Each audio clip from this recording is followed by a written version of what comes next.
মহারানী তুলসীবতী বালিকা বিদ্যালয়ে হলো বার্ষিক পুরস্কার বিতরণী অনুষ্ঠান। অনুষ্ঠানে প্রধান অতিথি হিসেবে উপস্থিত ছিলেন রাজ্যের মুখ্যমন্ত্রী ডক্টর মানিক সাহা। স্কুল প্রাঙ্গণে এই দিনের অনুষ্ঠানকে কেন্দ্র করে স্কুলের ছাত্রী সহ শিক্ষক শিক্ষিকাদের উপস্থিতি ছিল বেশ লক্ষণীয়।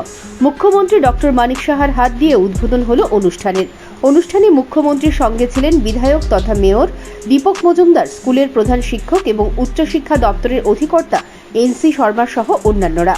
এদিন তুলসীবতী স্কুলে ভালো ফলাফল করা ছাত্রীদের পুরস্কার প্রদান করলেন মুখ্যমন্ত্রী ডক্টর মানিক সাহা।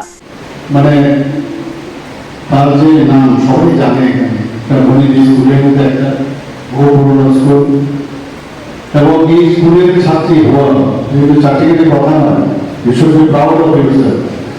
এবং যারা এখানে ভালো রেজাল্ট করেছে, শুধু রেজাল্ট না, গান আমি শুনলাম, এত সুন্দর গান করলো, সেগুলো চিত্রের সাথে সাফল্য অর্জন করেছে ন্যাশনাল লেভেলে। তো সত্যি আগেও এই স্কুল থেকে ভালো রেজাল্ট আমরা শুনতাম এবং দেখেছি। এই স্কুলের অনেক নাম আছে, আমরা সবাই জানি যে 1899 খ্রিস্টাব্দে মহারানী তুলসীবতী বালিকা বিদ্যালয় নামে পরিচিত হয় এবং নারী শিক্ষার তিনি উন্নয়নের প্রথম সূচনা করেন মহারানী তুলসীবতী। এবং উনি নিজেও কিন্তু পড়াশোনায় ততটা না থাকলেও গান এবং আবৃত্তি বিভিন্ন কালচারাল বিষয়ে উনি সবসময় সচেষ্ট ছিলেন এবং ওনার জানকারি অনেক বেশি ছিল। ওনার রচিত অনেক গানও সেই সময় খুব বিখ্যাত ছিল।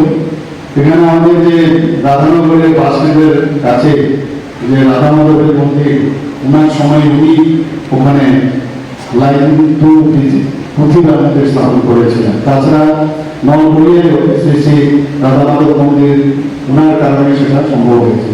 আমরা রানীবাজার প্রায়শ বলি এবং 19 বাজার 32 বাজার ওনার নামে সেটা রানীবাজার, সেখানে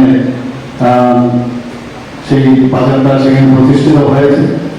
তাছাড়া উনি একটা মহিলা সেল তৈরি করেছিলেন তৎকালীন সময়ে 1905 সালে মহারানী তুলসীবতী আগরতলা ভিক্টোরিয়া মেমোরিয়াল হাসপাতালে, যাতে নারীদের ওনাদের রাইটস নিয়ে কথা বলতে পারেন, সেই কাজটা উনি করেছিলেন। মনোজ্ঞ অনুষ্ঠান হলো এদিন স্কুল প্রাঙ্গণে। স্কুলের ছাত্রীরাই এই আয়োজন করলো। ছাত্রীদের পুরস্কার তুলে দিয়ে প্রত্যেককে আগামীতে আরো এগিয়ে যাওয়ার আহ্বান করলেন মুখ্যমন্ত্রী।